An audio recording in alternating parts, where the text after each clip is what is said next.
Hey guys, I want to show you how to create an amazing photo collage inspired by the pop art of Andy Warhol.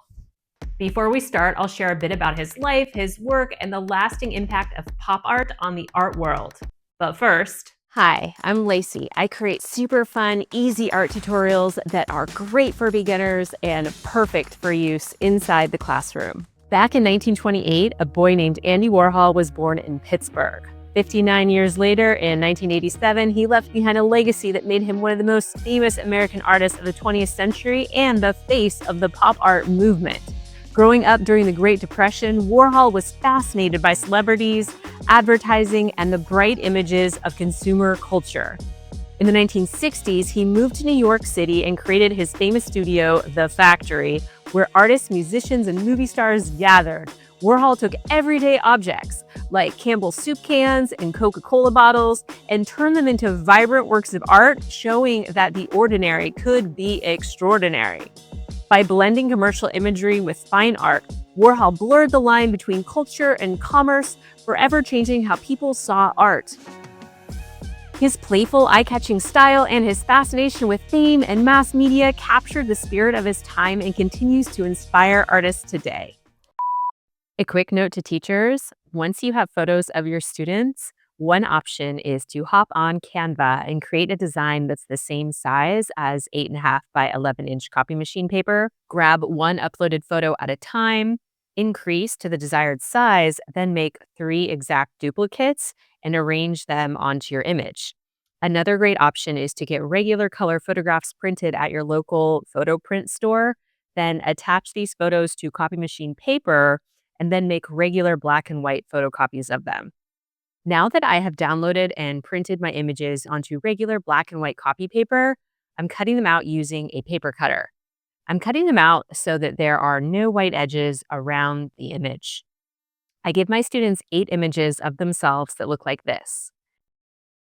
Grab the photos you're using and arrange them how you want them to be on your paper.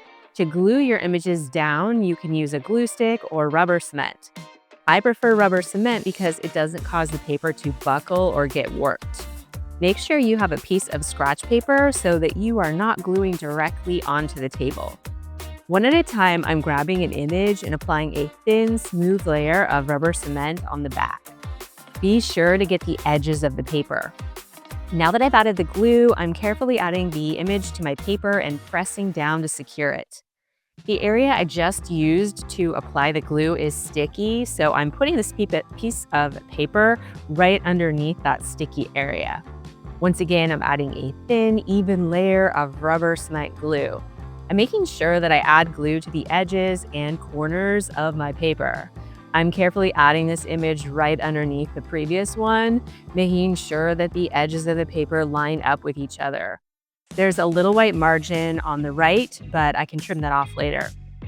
I'm using a different non-sticky area of my scratch paper to add glue to my next photo. Now that I've added my glue, I'm carefully lining this image up with the image right next to it. But don't worry if your images don't line up perfectly.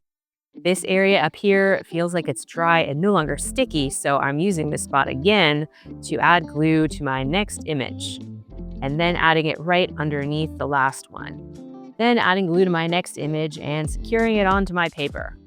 If you get rubber cement on your fingers, no need to wash them with water. Instead, just rub them together like this and the sticky glue will come right off. If you notice one of your corners is loose, you can go back and add more glue like I'm doing here. Now I'm gluing down my remaining images. You can use scissors to cut off the white margins, but I prefer to use a paper cutter so I can get a nice straight edge. Now that I've cut off the white edges, my images are all ready to decorate. When you're done with the rubber cement, be sure to carefully screw the lid back on and close it tight. I recommend using oil pastels to decorate your photos. These definitely work the best. You might also try using tempera paint sticks or paint markers. I'm using this leftover photo to test out my colors. I'm noticing that the paint markers work really well for the more detailed areas. If you don't have paint markers, no worries, just use oil pastels. You can add whatever colors you want to your images. I recommend using at least several different colors on each image. I'm using light blue oil pastel to color in the skin, then going back and using some dark blue around the edges. You can use your finger to gently blend the color. Just be sure to wipe your finger off with a paper towel afterwards. Next, I'm using an orange oil pastel to color in the hair. Take your time to color in each area so that the color looks solid and there are no spaces or gaps in the color. I decided to use this teal for the background of the image. On my next image, I'm going for some bright blue lips, pink gums, and pink eyeshadow, then using brown to darken the eyebrows. I'm coloring in the skin and neck using green. Like me, you can use a scratch paper to test your colors before you use them. I'm making the hair red, and I'm taking my time to carefully fill in all the spaces so that there are no gaps or spaces in my red color. Now just adding in a touch of dark green. I decided to color in the background using a light gray color. Over here, I'm adding some turquoise gums and coloring in the eyeballs with a bright blue. I like making my eyeballs a variety of different colors. I decided to try using some colored pencil on the hair to see how that looks.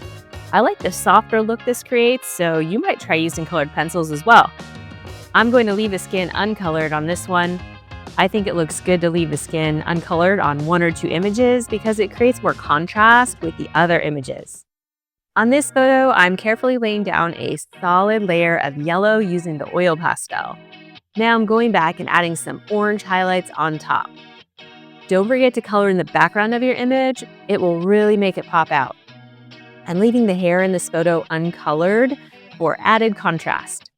Continue adding whatever colors you like to your photos. Experiment with colors to find which combinations or colors you like best.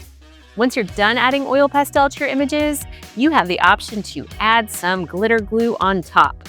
This part is totally optional, but I personally think it's really fun. I'm squeezing out some glitter glue right on top of the area that I want it. Then I'm using a Q-tip to spread the glitter glue out so that it evenly covers the surface where I want it. Continue adding different shades of glitter glue for your image until you're happy with how it looks. For additional fun, you might consider adding googly eyes, paper cutouts, and mustaches to your artwork.